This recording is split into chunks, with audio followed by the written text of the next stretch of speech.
आपके लाइफ में अगर मैं नाम की कोई चीज़ है, मैं ये करूँगा, मैं ये खाऊँगा, ये पीऊँगा, ऐसा हूँ, वैसा हूँ, तो वहाँ पे ये 2 चीज़ें 100% आपको दिक्कत कर रहे हैं।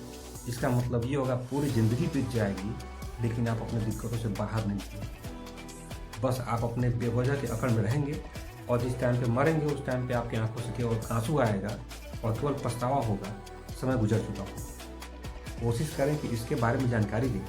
अपने वैदिक शास्त्र में जितनी भी चीज़ें बताई गई हैं, वो चीज़ें बिल्कुल 100% परफेक्ट हैं और ये एक ऐसी विद्या है जिसको डुबोया गया, जिन्हें बहुत लोग कहा था इसको डुबाने के लिए।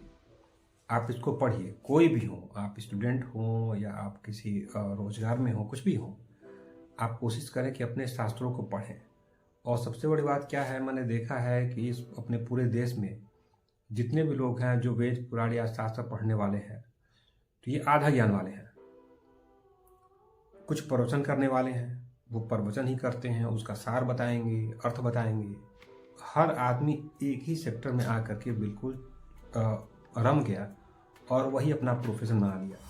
इसमें अगर आप दिमाग से काम लेंगे, पढ़ेंगे, अध्ययन करेंगे, सोचेंगे, तो आपके सामने हमेशा नए नए रास्ते खुलते चले जाएंगे कि आगे क्या करें, किस तरीके से अध्ययन करें, क्या चीज़ सीखने को मिलेगा, क्या चीज़ नया है, क्या सही है, क्या गलत है। कोशिश करें, यह आपकी अपनी परंपरा है, इसको एक बार समझने का मौका दीजिए। और मैं ये कहूँगा आपसे कि थोड़ा सा संस्कृत का ज्ञान अपने अंदर आप ले करके आएंगे, नहीं तो वो दिन दूर नहीं है कि आप अपने माँ बाप का पैर न छू करके अपने पड़ोसी का पैर छूएंगे और उनको माता पिता कहेंगे। ऐसा हो रहा है और ऐसा ही होगा अगर अपने परंपरा को आपने नहीं बचाया तो।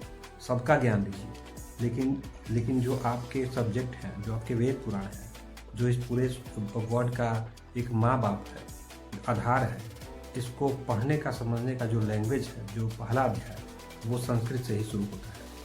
तो कोशिश करिए कि आप पहले इसको शुरू करें। उम्र कोई भी, आपकी उम्र का फ़र्क नहीं पड़ता है, एक शुरुआत करिए, बहुत कुछ समझेंगे। और मेरा विचार है कि जहाँ आपने शुरुआत किया इस चीज़ का, वहाँ पे आपके सोचने का नज़रिया ही बदल जाएगा।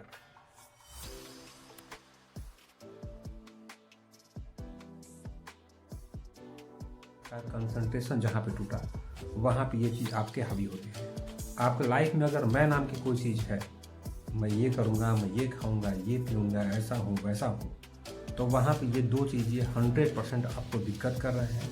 इसका मतलब ये होगा पूरी ज़िंदगी बीत जाएगी, लेकिन आप अपनी दिक्कतों से बाहर नहीं निकलेंगे। बस आप अपने बेवजह के अकड़ में रहेंगे और जिस टाइम पे मरेंगे, उस टाइम पे आपकी आंखों से केवल आंसू आएगा और केवल पछतावा होगा, समय गुजर चुका हो। कोशिश करें कि इसके बारे में जानकारी दें। अपने वैदिक शास्त्र में जितनी भी चीज़ें बताई गई हैं, वो चीज़ें बिल्कुल 100% परफेक्ट हैं और ये एक ऐसी विद्या है जिसको डुबोया गया, जिन्हें बहुत लोग कहा था इसको डुबाने के लिए। आप इसको पढ़िए, कोई भी हो, आप स्टूडेंट हो या आप किसी रोजगार में हो, कुछ भी हो, आप कोशिश करें कि अपने शास्त्रों को पढ़ें। और सबसे बड़ी बात क्या है, मैंने देखा है कि इस अपने पूरे देश में जितने भी लोग हैं जो वेद पुराण या शास्त्र पढ़ने वाले हैं, तो ये आधा ज्ञान वाले हैं। कुछ प्रवचन करने वाले हैं, वो प्रवचन ही करते हैं, उसका सार बताएंगे, अर्थ बताएंगे। हर आदमी एक ही सेक्टर में आकर के बिल्कुल रम गया और वही अपना प्रोफेशन बना लिया।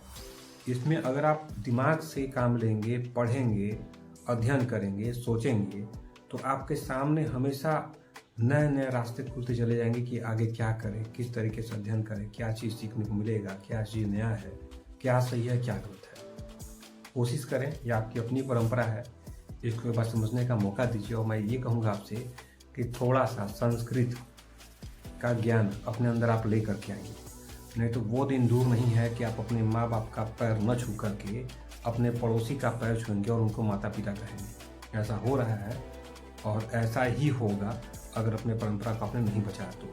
सबका ज्ञान लीजिए, लेकिन जो आपके सब्जेक्ट हैं, जो आपके वेद पुराण हैं, जो इस पूरे वर्ड का एक माँ बाप है, आधार है, इसको पढ़ने का, समझने का जो लैंग्वेज है, जो पहला अध्याय, वो संस्कृत से ही शुरू होता है। तो कोशिश करिए कि आप पहले इसको शुरू करें। उम्र कोई भी, आपकी उम्र का फ़र्क नहीं पड़ता है, एक शुरुआत करिए, बहुत कुछ समझेंगे। और मेरा विचार है कि जहाँ आपने शुरुआत किया इस चीज़ का, वहाँ पे आपके सोचने का नज़रिया ही बदल जाएगा।